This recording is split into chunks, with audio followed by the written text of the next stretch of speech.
Hello and welcome to the Riyal Deal, coming to you from the Al Arabiya English studios. This is your weekly bulletin, bringing you all the latest business news headlines and analysis from Saudi Arabia. Coming up in the program, Saudi Arabia's nearly $1 trillion sovereign wealth fund publishes its 2024 annual report. Assets under management rose 19%, and in that report, the PIF says that artificial intelligence is embedded across every layer of its operations. Well, as the Public Investment Fund eyes the space sector, we're going to be speaking to the CEO of the Neo Space Group. That is the first PIF investment focusing entirely on space sector industries. We'll also speak to the CEO of OffWorld to find out how space tech can be used in the mining sector.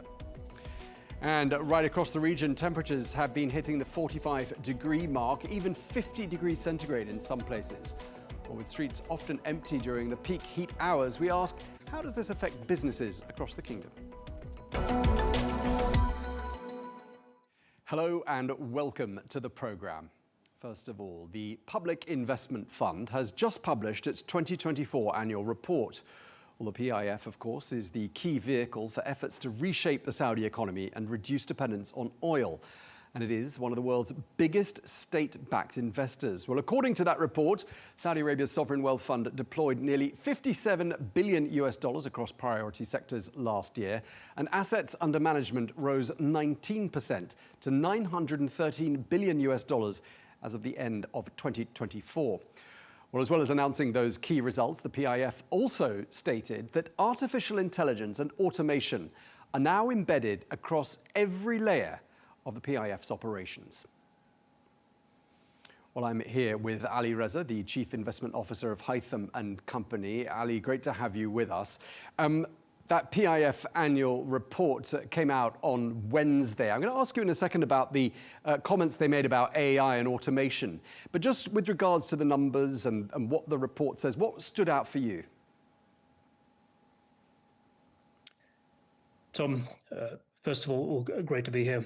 The report has been an interesting development because, in summary, I mean, what the reflection on this report is that, first of all, the assets are growing, but we've talked before about how there's been some commentary around, declining profits or returns. But what's interesting about this report is that we can see that assets are growing. We can see that the sovereign interest, which is very different to a private capital interest, is at play.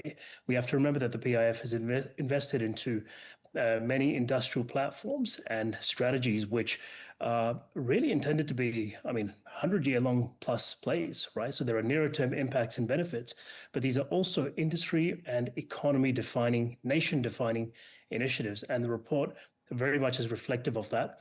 The growth in assets, which is consistent, and the targets for the growth in assets that continue to get raised are a great reflection of how, in my opinion, the strategy is playing out. Okay, and of course they said in that report that artificial intelligence and automation are embedded, quote, across every layer of what the PIF does. I mean, fair to say that AI is completely central to how PIF operates and how it's going to go forward.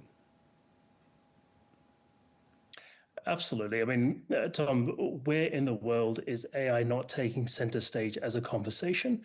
And, in Saudi Arabia, where there is so much ambition and such a ruthless ambition to progressing and doing more for the people and building industries, of course, this would be much the same. But the important thing to note here is, with Saudi Arabia, if you look across the many sectors that are being built, I mean, the unique aspect about Saudi Arabia's strategy is that it is all-encompassing. There is specific attention given in every sector to all layers of the value chain. AI is, by now, perhaps some people are starting to recognize it is not simply an industry. It is not simply a thing that you do. It is infrastructure. It is the fabric of all industry and society going forward. I mean, it's really no different to, and perhaps even greater than, the introduction of the internet several decades ago. And if, what the internet did for commerce, for living, for society, for services over the last few decades is any indication of how important this is, naturally, we will see a similar application of artificial intelligence now in the efforts and initiatives of the PIF, which we have to remember, again, is a sovereign fund And a sovereign fund, which is not simply investing, but really creating industries. The DNA of the sovereign fund is going to naturally translate to the industrial applications that are set up. So they're playing a very important role, not only for their own operations, not only for PIF's own wealth creation or the achievement of their outcomes, but also the impact that they leave in society through these industries. So I'm not surprised that this has been one of the focal points of the recent report. Okay, thanks for that, Ali. We'll be back with you in just a moment. Let's take a quick look now at some of the other stories we're following for you from the past week. Saudi Arabia's General Authority for Statistics announces that annual inflation has slowed to 2.1% in July. That is the lowest reading since February. While housing, water, electricity, gas and fuel prices remain the main drivers for the increase. The IMF, however, predicts that inflation in the kingdom will remain steady at around 2% in 2025 and 2026. Data from the Saudi Central Bank points to strong momentum for the banking sector in June, with aggregate profits before zakat and taxes just shy of 10 billion Saudi riyals. That is the highest monthly result on record. In fact, the first half of 2025 has seen cumulative profits edge 20% higher versus the same period last year.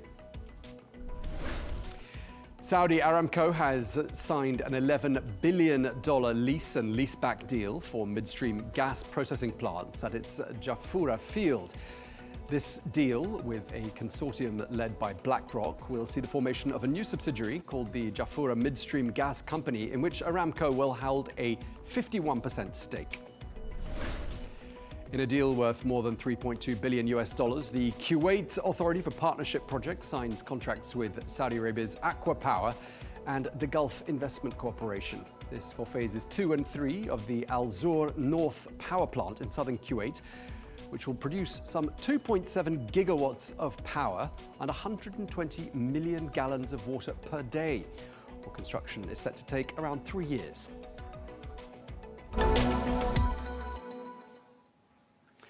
Now, turning to our main story this week, we're looking at the space sector and satellite services in the kingdom. Well, Saudi Arabia aims to achieve global leadership in these fields, meaning that new opportunities across the economy and stimulating growth in related sectors. Well, Neo Space Group is a company owned by the Public Investment Fund, and it was announced in May 2024. This is, of course, the first PIF investment that focuses entirely on space sector industries. Well, we're joined now by the Neo Space Group CEO, Martijn Blanken. Thank you very much indeed for taking the time to speak to us, Martijn. I mean, let's be clear for the benefit of our viewers. NSG is not about space exploration, is it? So let me start by asking you in your words to tell us what NSG is and what you're seeking to achieve. Thank you, Tom, and thank you for having me on your show. NSG portfolio company and was set up about 1.5 years ago to become both the national champion, space champion here in the Kingdom of Saudi Arabia, as well as an international leading company in 3 specific verticals. First one is satellite communication. The second one is the Earth observation and remote sensing, sometimes referred to as geospatial. And thirdly, the PNT, position, navigation, and timing. And the fourth arm is going to be a venture capital fund. And we aim to provide both downstream services to end customers as well as to operate some of the assets. We're a startup, so we're small, so you need to start somewhere. We're not active in all of these domains just yet, but it's clearly the intent that by 2030 we will have built a sort of critical mass in all of these domains. Okay, Martijn. Well, since the first of the 4 verticals you just mentioned there is satellite communications, let's start by talking about that. And you've been in the news quite a lot in the last couple of months because there's been some very exciting developments. For example, you're going to be providing in-flight Wi-Fi to a couple of commercial airliners. Just tell us a bit about how that's going to work and what sets you apart, because there are other providers out there in the market, aren't there? Oh, most certainly, yes. But this is the era of in-flight connectivity is going to change quite dramatically.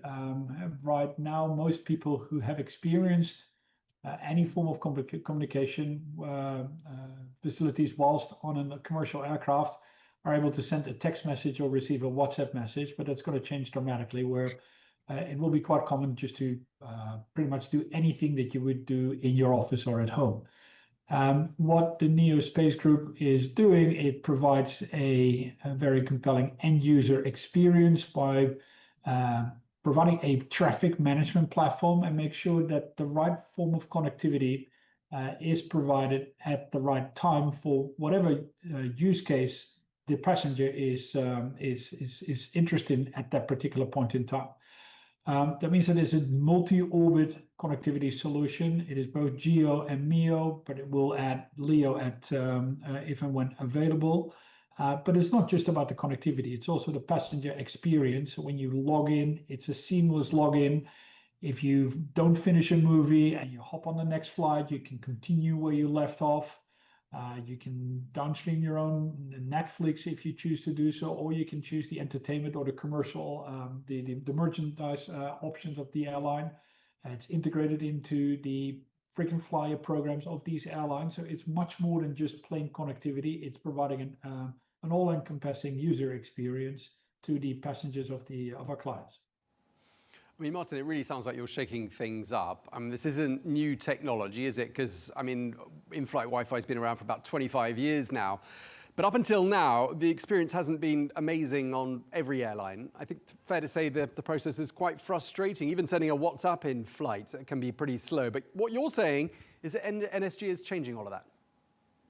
Well, yeah, the market is changing, and NSG is trying to contribute to that change, which is obviously what we're doing. And at the point I'd like to stress, it's more than just providing high-speed internet through whatever satellite. It's pretty much connectivity agnostic. It's about you as a respective customer of airline X can come on board. You can use your existing sort of app from that airline. It logs you in, and you can consume whatever content you want to consume. You can communicate with whoever you'd like to communicate. You can purchase whatever you'd like to purchase. It will be ready when you land because you order it in air. It's a very seamless experience. So airlines are setting the bar much higher for their customers. And yeah, energy is going to play a role in that market for sure. A couple of months ago, Martijn, we spoke to the CEO of Riyadh Air, Tony Douglas. Riyadh Air is, of course, the new full-service Saudi airline going to be launched later on this year. I mean, it sounds like the kingdom's really positioning itself as a global aviation hub for the future. And I'm assuming that that represents some real opportunities, some exciting opportunities for NSG as well, doesn't it? Yeah, look, as you know, PIF is a sovereign wealth fund that deploys capital in many different ways. Among them is that they start new companies. Their aim is to contribute to the Vision 2030 and to diversify the economy away from its dependency on fossil fuels, and has identified 13 different sectors in which they invest, not just as a passive investor, but they're actually building companies. And you mentioned Riyadh Air is one example. Is another example of that. And partially, it is for some of these portfolio companies are very much focused on the kingdom here domestically. Think about real estate, for instance, or tourism. But other companies, by definition, by the nature of their scope, are focused much more on the international markets. And again, NEO Space Group it's very difficult to run a satellite and space company just focused on one particular country. In order to get good utilization of your assets, you need to look across your own borders and try to serve potential customers in different geographies as well. All right, Martijn, let's move on and talk about the second of the four verticals you mentioned at the beginning. You've just announced the acquisition of the Earth Observation Marketplace. Just tell us what that is and what geospatial services really mean, because I think a lot of people won't necessarily understand all the terminology. No, that's an excellent question. Well, geospatial services, the simplest way to explain it is that everyone uses it on a day-to-day basis. When you catch an Uber or when you use Google Maps, you can look at images that or information that about what is happening on Earth that is coming from the sky. So there are hundreds of satellites that orbit the Earth that take photos or radar images or take other sorts of information from these satellites and project that back to Earth. That raw data is then processed and translated and analyzed and translated into insights and answers. What OffWorld does is that it basically connects all the providers of the satellite imagery and makes that available to any provider of insights and answers to end customers. For example, if you are the forestry service in the Czech Republic and you want to make sure that your forest is not encroaching on power lines, for example, you need to chop off branches in order to avoid any issues. You use satellite imagery to know when you send your maintenance crews to those areas to chop off the branches so that no damage will be done. As an example, if you are monitoring oil spills, you use information from these satellites, but you want that to be automated. You don't want it to manually inspect every image. You want to have an automated system that basically warns you of a methane leak or an oil spill of whatever it is. Well, that is what geospatial services is in general, and the marketplace that we have purchased with OffWorld and which we are setting up an equivalent here in the kingdom, connects the users and the providers of that data so that they don't have to go to these individual providers all the time. Compare it to an Amazon. If you want to buy a new shaver on Amazon, you can have all the brands on that website and you pick the one that you think suits your needs best. Well, the same is happening in that marketplace. Okay, Martijn, I want to pick up on something you've been quoted as having said. You've described space as being a high growth industry. And again, just really for the benefit of clarity for our viewers, we're not talking here about space travel or space exploration, are we? Just tell us in which specific areas you're seeing the growth that you described. Well, I think it's fair to say that, look, the entire space economy is quite big and quite broad. The Neo Space Group focuses on those verticals that we believe are commercially viable. There are many verticals that are not at that point just yet. You mentioned a few: space exploration, human space travel, debris management, for example. These are important industries in the broader space ecosystem, but it's very difficult to monetize the use cases there at this stage. Therefore, they're often still funded by national space agencies or governments, and over time, when they mature, then the private sector will start to pick up. You already start to see some examples in human space travel, for example.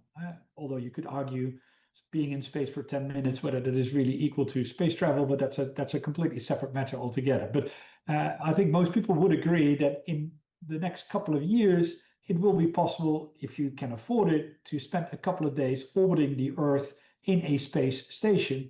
Well, that is currently not yet viable, it's often not even available, but that is going to change. We focus on those areas, and I mentioned the three that we believe are already commercially viable, and that's why we focus on those.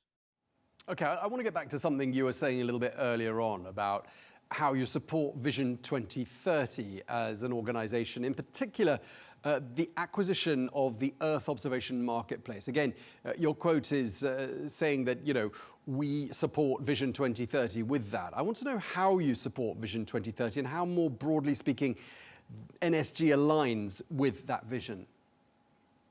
That's an excellent question. Maybe it's good to explain briefly what, among others, Vision 2030 entails.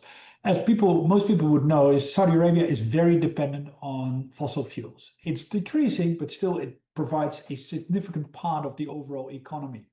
And especially if you count the adjacent industry, chemistry, the chemical industry, for example, to that ecosystem, then a big portion of the industry is very dependent on these fossil fuels. Everyone knows that over time, although it will take probably longer than most people think or wish, perhaps, the fossil fuel usage will come down.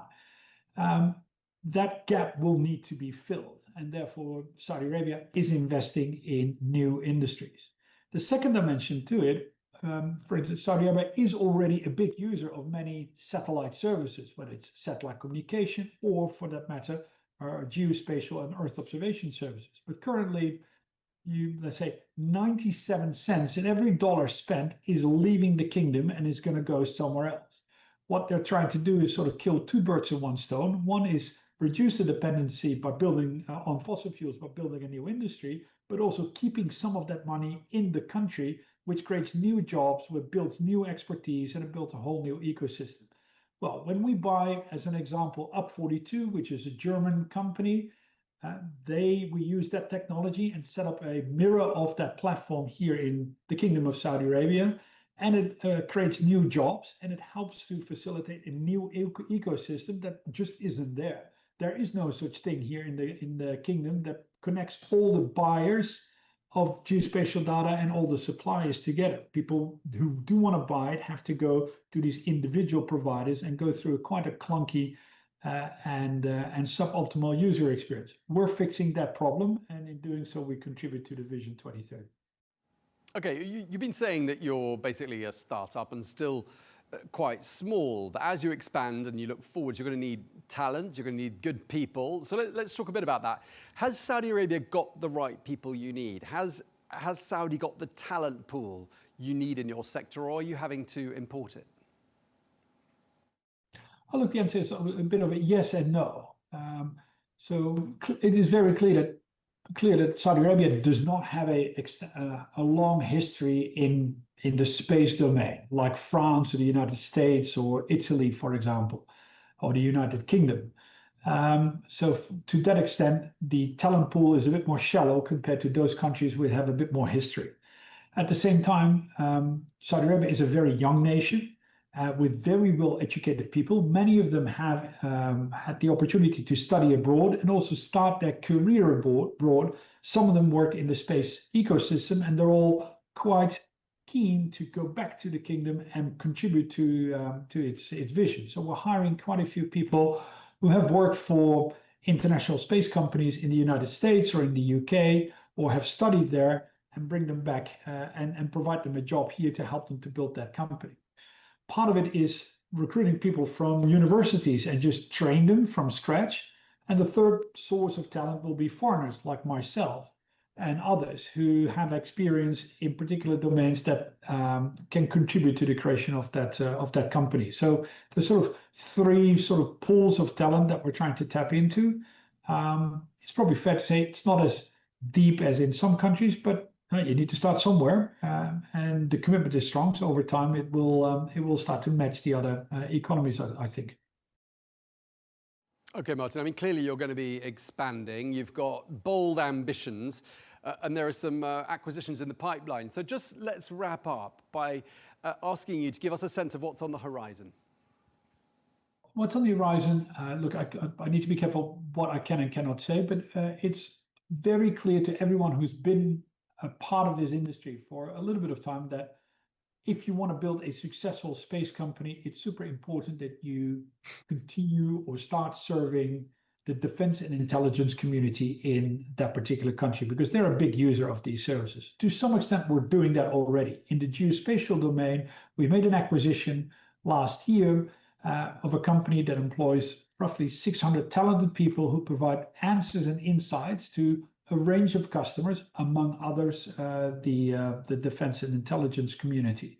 But they're also big users of SATCOM and navigation services. So we expect to increase our collaboration with those customers quite considerably. We are currently mostly focused on the downstream. We've always said, let's start with the customer. If we understand what the customer wants, then we work our way up to sort of the midstream and start to own and operate satellite assets. That is a longer term game, and we have people focused on that. And I expect that in the years to come, you will start to see us becoming more active in that domain as well. Okay, well, we really appreciate you taking the time to speak to us and telling us about your exciting company and the sector. The CEO of Neo Space Group, Martijn Blanken, thank you very much indeed. Thank you for having me. Well, one of the applications of space tech, the likes of which NSG is building, is in the mining sector. Well, let's find out more about that. And we can speak now to Jim Keravala, who is the CEO and the chief architect of OffWorld. That is a firm with close ties to Saudi Arabia, which specializes in innovative solutions for mining, including in space. Jim, thank you very much indeed for taking the time to speak to us. First of all, can you just tell us about your space ventures? Yes. So currently I am CEO and co-founder of OffWorld. OffWorld is building swarms of machine intelligent robots that are industrial grade, modular, and rugged in their operations. And they work collaboratively using AI-powered intelligence platforms. The first objectives of our swarm robotic mining architecture is to undertake mining terrestrially on Earth using our robots. And these robots would mine platinum, gold, nickel, copper, and other narrow vein metals.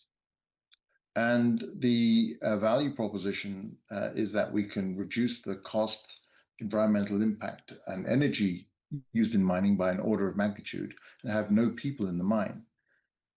And once our systems are matured and really in production, then we can deploy those on the moon to start mining for propellants, helium-3, and other metals and materials. Okay, I mean, a key feature of your robots is they're doing jobs that, by the sounds of things, are otherwise dangerous for humans to do. So I'm assuming that, you know, there's this safety dimension, but also a cost dimension, because presumably it's much cheaper to have a robot down a dangerous mine or on the surface of the moon than a human being. Absolutely. And in fact, in conventional mining, up to 70% of mine costs and program burdens involve safety and human factors. If you can take humans out of being present on the mine, don't have a single boot in the mine and leave the tough jobs to robots, not only can you increase safety, but you can increase production operations. You can reduce or increase the risk profile of what you can tolerate, and your permitting and regulatory permissions for operating the mine become a lot more benign. Okay, Jim, so how far into the future are we talking? When are we going to see space mining done by robots? Well, we've already deployed our energy beam robots underground, which basically turn hard rock into soft rock just using energy. We deployed our first excavators underground as well, which can autonomously identify the ore body, avoid excavating waste rock, and just work autonomously using closed loop sensing systems. And our surveyor robots are going into production deployment this year. And the first major payload on those are the new laser beam hyperspectral payload camera that we have, which can provide hyperspectral imagery for mine operations and exploration in any lighting condition with an absolute reliable and confirmed mineralogy spectrum. And we're working with our partners Viridian on that program, which is a very exciting deployment. Yeah, I mean, it definitely does sound very exciting. Jim, we are, of course, a show focused on doing business in Saudi Arabia. So from your perspective, just tell us how well positioned do you think Saudi Arabia looks when it comes to taking on the space sector? Saudi Arabia is almost in a unique position globally, a genuinely unique position. With His Highness's leadership and the establishment of Vision 2030, what you have in Saudi is a focused mandate and almost the permission to think boldly and to leverage the technologies and the opportunities that are offered at this moment. In addition, you have one of the world's leading countries in the hydrocarbon business. And hydrocarbons today are the highest energy density fuels that we have. And they're extremely benign, they're extremely valuable. We have a multi-trillion-dollar ecosystem based around oil, gas, and the use of those materials. What we need to manage better is simply how the end cycle of the products work in terms of emissions and management of that. But this gives both a capital flow and leadership. And the kingdom has an extremely young, intelligent, and vibrant workforce.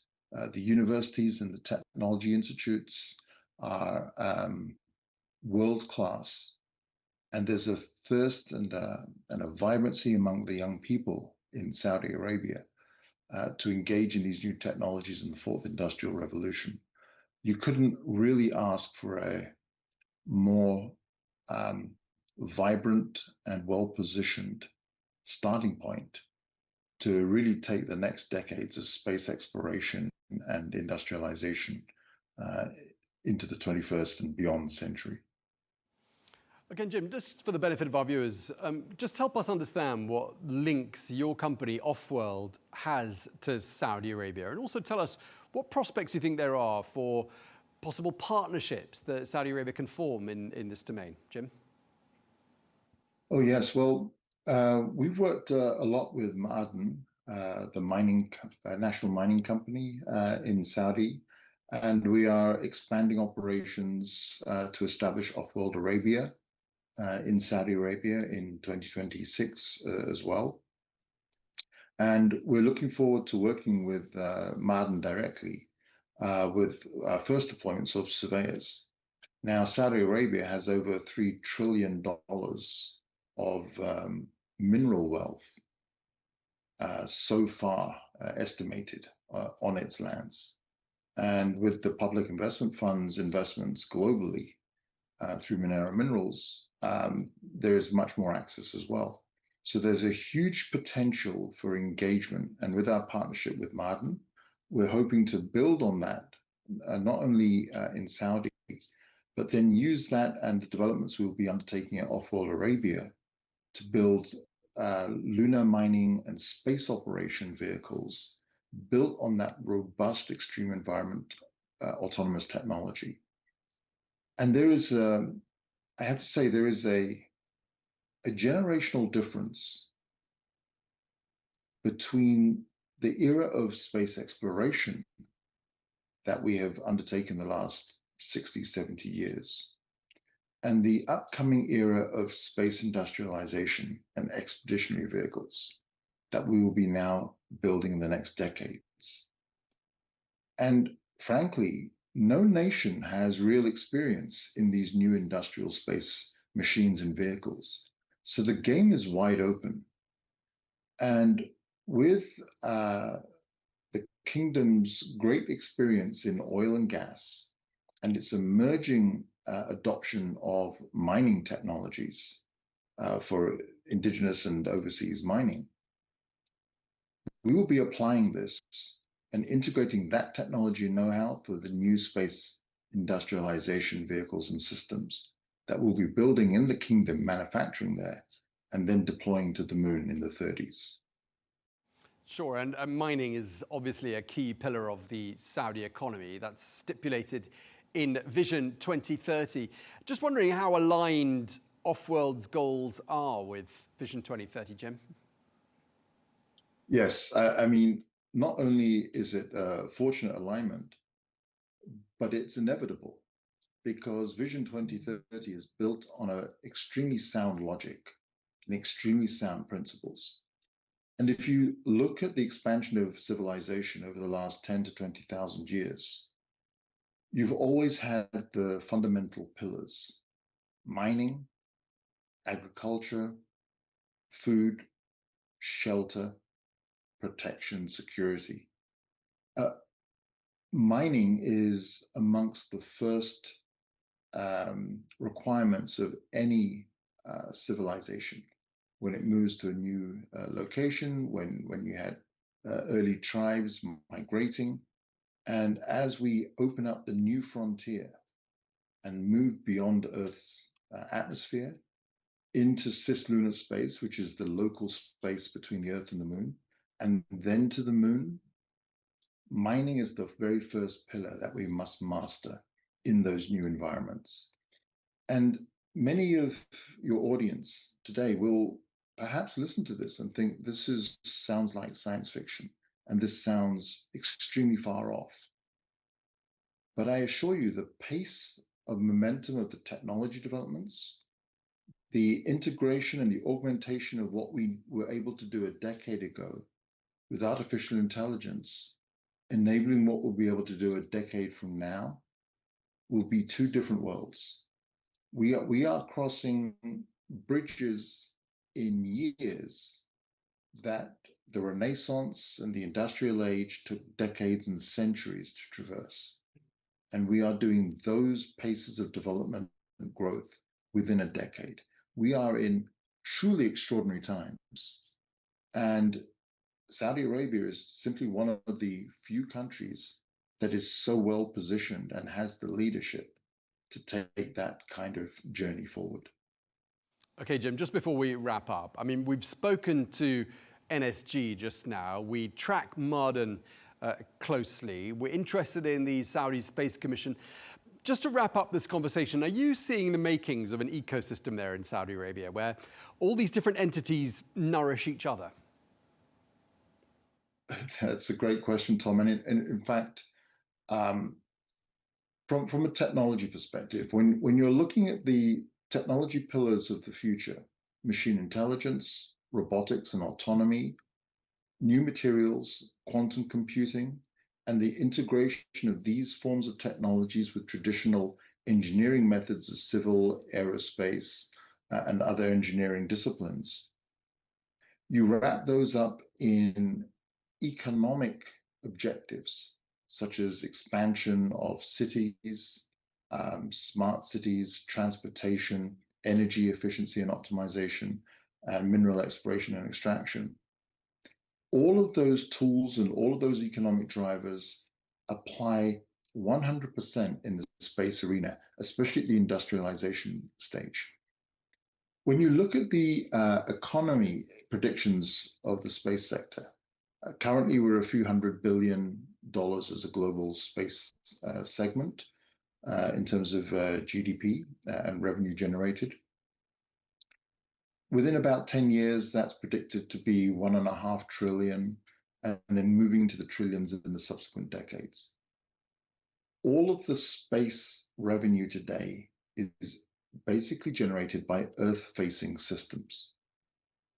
Satellite communications, direct broadcast, remote sensing, and a few others. In 10 years' time, these are going to be expanded and augmented by lunar operations, in-space operations, and in-space service markets and services. The kingdom is so well positioned to take on the industrialization of these in the new benign approaches that we must operate in space, simply because it is growing so fast on its own territory, with new cities, new developments, experimenting and developing new technologies and forms of living and habitation. These are all the robust risk, economic, market, and customer drivers that you need to be able to utilize to wield the technologies of today and tomorrow. And the kingdom has not only the will and the young, vibrant workforce and young men and women eager to take on these new challenges. It has the streamlined leadership to do so. It's not encumbered by legacy bureaucracies, and yet it's vibrantly working with the Artemis program, NASA, and other agencies around the world, maintaining balanced political positions, yet vibrant economic forward momentum. This is really a unique positioning in the space sector. And in my view, today, I don't really consider that we should be talking about terrestrial economies and space economies. I just see it as one economy. It's totally integrated. We are leveraging the technologies we use terrestrially to operate in space, and we're taking the learnings of those optimizations of extreme environments and bring those value propositions back down to earth. And it's a virtuous cycle. And that's what we're doing at OffWorld. That's what we'll be doing when we start manufacturing in OffWorld Arabia. And I'm excited for learning more every day about life in the kingdom, and to see how we will be operating Saudi manufactured vehicles on the moon, on the asteroids, and on Mars in the future. Okay, Jim Keravala, the CEO and Chief Architect of OffWorld, thank you very much indeed for taking the time to speak to us. Thank you.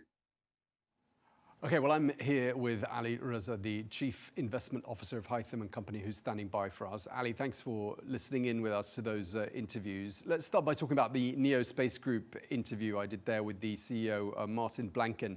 I mean, we're talking here about a PIF company, and I'm just wondering what role you see NSG playing with regards to supporting Vision 2030. Well, Tom, both our guests were very appropriately excited about the industry and the role that it plays in not just novel applications like mining in space, but also day-to-day applications. I mean,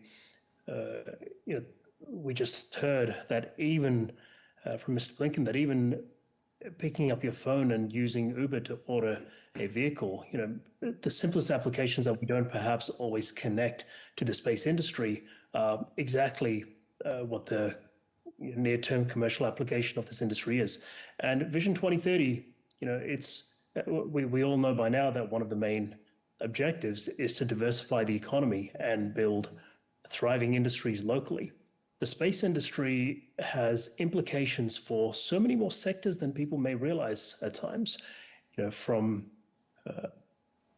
travel, mobility to aviation, and even sectors like insurance and finance, which is a little bit more outside of the general scope.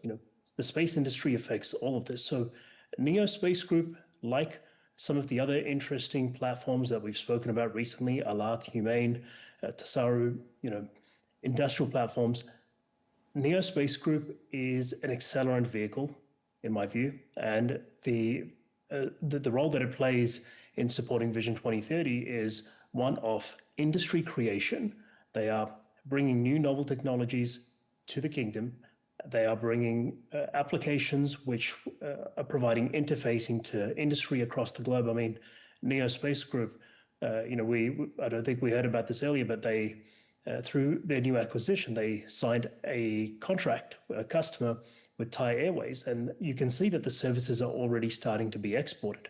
So not only is there an immediate commercial benefit, there is economic export of services, but they are creating technologies, localizing operations. They are bringing new talent, new knowledge and development to the region. So all in all, I mean, it sort of checks all the boxes of what Vision 2030 is at its core.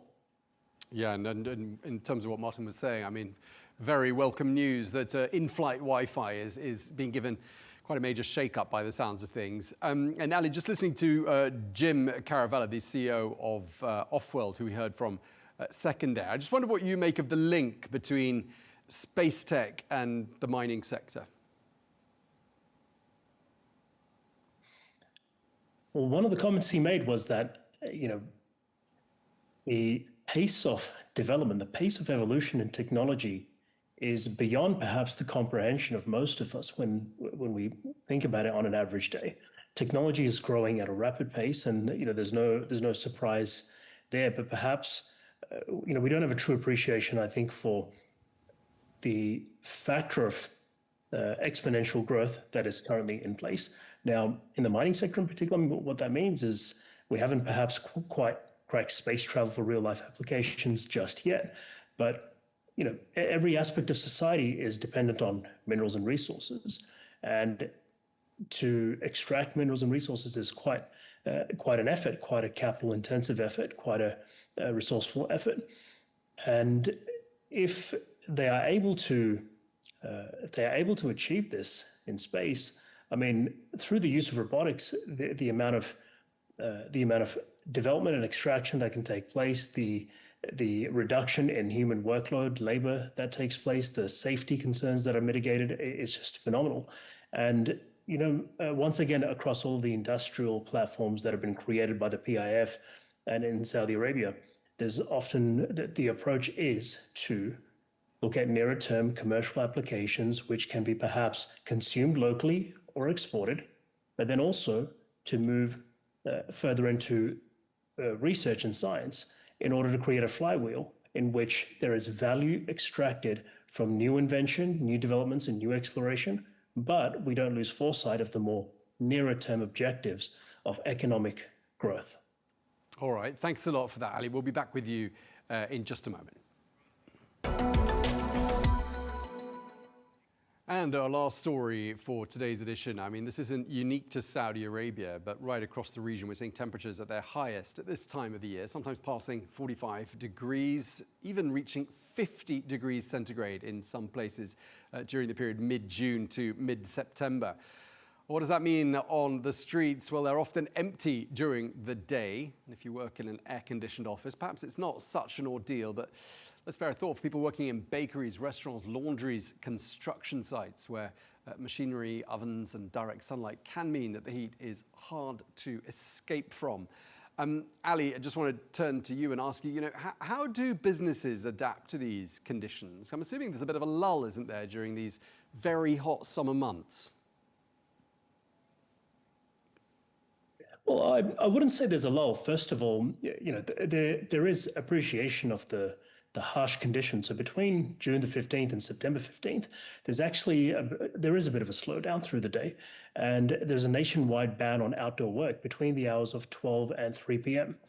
And this regulation is enforced by the Human Resources and Social Development body. So you could say between those hours, it may feel like there's a lull, but take a walk through any of the busy districts at 11 p.m. at night, and it's quite the opposite. So first of all, I think there's an appreciation for the harsh conditions. There are stipulations to ensure that people are not out in these conditions. They're working, in a manner which is perhaps injurious to their health. But I believe the population makes up for it in other hours of the day. There's also a number of regulations, around the requirements of an employer. There's a mandate to ensure that there's adequate hydration, that hours are adjusted appropriately, that there's acclimatization periods for new or returning workers.